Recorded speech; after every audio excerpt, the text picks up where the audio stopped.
Hi நண்பர்களே, நம்ம இப்போ என்ன பண்ண போகிறோம்னு பார்த்தோம்னா தக்காளி சாதம் தாங்க பண்ண போகிறோம். சூப்பரான டேஸ்ட்டில் தக்காளி சாதம் பண்ணலாம் வாங்க. இப்போ வந்து அடுப்பு ஆன் பண்ணிவிட்டு ஒரு குக்கர் வச்சுக்கோங்க. குக்கர் காஞ்சதுக்கப்புறம் தேவையான அளவு ஆயில் ஊற்றிக்கோங்க.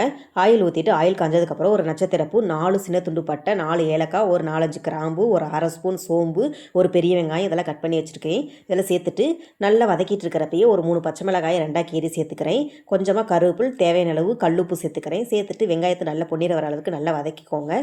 நல்லா வதக்கிட்டு 1/2 டீஸ்பூன் அளவு இஞ்சி பூண்டு விழுது சேர்த்துக்கிறேன். சேர்த்துட்டு அதையும் பச்சை வாசனை போகிற அளவு நல்லா வதக்கிக்கோங்க. நல்லா வதக்கிட்டு இப்போ வந்து நம்ம ஒரு 4 தக்காளியை கட் பண்ணி வச்சுருக்கிறோம், அதையும் சேர்த்துக்கோங்க. சேர்த்து 2 பரட்டி விட்டுட்டு ஒரு மூடி போட்டு வச்சு எடுத்துக்கோங்க.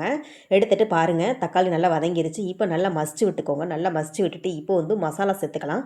ஒரு அரை ஸ்பூன் மஞ்சத்தூள், 1 ஸ்பூன் மிளகாய் தூள் சேர்த்துக்கிறேன். சேர்த்துட்டு நல்லா மிக்ஸ் பண்ணி விட்டு நல்லா வதக்கிக்கோங்க. நல்லா வதக்கிட்டு இருக்கிறப்பயே மல்லித்தூள் வந்து ஒரு அரை ஸ்பூன் சேர்த்துக்கோங்க. அதையும் சேர்த்துட்டு நல்லா மிக்ஸ் பண்ணி விட்டு நல்லா வதக்கிக்கோங்க. பாருங்கள், நல்லா மிக்ஸ் பண்ணிவிட்டு நல்லா குழைவாக நல்லா வதக்கியாச்சு. இப்போ வந்து நம்ம கொத்தமல்லி தழை வந்து ஒரு கையளவு சேர்த்துக்கிறேன். அந்த சூட்லேயே 2 பரட்டி விட்டுட்டு இப்போ வந்து நம்ம தயிர் வந்து சேர்த்துக்கலாங்க. ஒரு 4 ஸ்பூன் அளவு நான் தயிர் சேர்த்துக்கிறேங்க.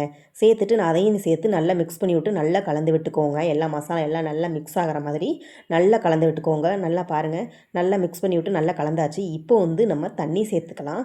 நான் வந்து இந்த கிளாஸில் 3 கிளாஸ் அரிசி ஊற வச்சுருக்கிறேன். அந்த அரிசி கழுவுன தண்ணியை தாங்க சேர்த்துக்கிறேன். ஒரு கிளாஸுக்கு 2 கிளாஸ் அளவு தண்ணி சேர்த்துக்கிறேங்க. ஒரு 3 கிளாஸ் அரிசி ஊற வச்சுருக்கிறேன்.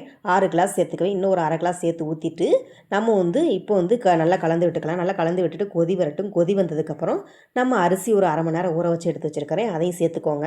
சேர்த்துட்டு நல்லா கலந்து விட்டுக்கோங்க. நல்லா கலந்து விட்டுட்டு இப்போ வந்து நம்ம கொஞ்சமாக லெமன் ஜூஸ் லைட்டாக புழிஞ்சு விட்டுக்கோங்க. நல்லா உங்களுக்கு தேவையான அளவுக்கு நல்லா புழிஞ்சு விட்டுக்கோங்க. நல்லா புழிஞ்சு விட்டுட்டு இப்போ வந்து நல்லா கலந்து விட்டுக்கோங்க.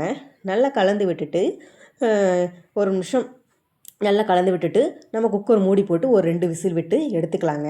2 விசில் விட்டு உடனே எடுத்துக்கக்கூடாது. எடுத்துட்டு விசில் எடுத்து விட்டுட்டு ஒரு 5 நிமிஷம் நம்ம தம் போட்டு வச்சு எடுத்துக்கலாங்க. பாருங்கள், தம் போட்டு வச்சு எடுத்தாச்சு. இப்போ வந்து கொஞ்சமாக நெய் சேர்த்துக்கோங்க. நெய் சேர்த்துட்டு கொஞ்சமாக கொத்தமல்லி தழையை சேர்த்துக்கோங்க. நல்லா வாசனையாக இருக்கும்.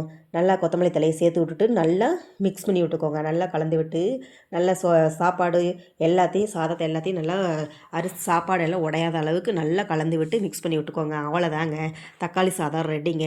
நீங்களும் உங்கள் வீட்டில் இது மாதிரி ட்ரை பண்ணி பாருங்கள். டேஸ்ட்டு சூப்பராக இருக்கும். எங்கள் வீட்டில் இதை வந்து நாங்கள் அடிக்கடி இந்த மாதிரி சாதம் லஞ்ச் பாக்ஸு, பிரேக்ஃபாஸ்ட்டுக்கு இது மாதிரி செஞ்சு பாருங்கள். சீக்கிரமாகவும் செஞ்சிடலாம், டேஸ்ட்டு சூப்பராகவும் இருக்கும்.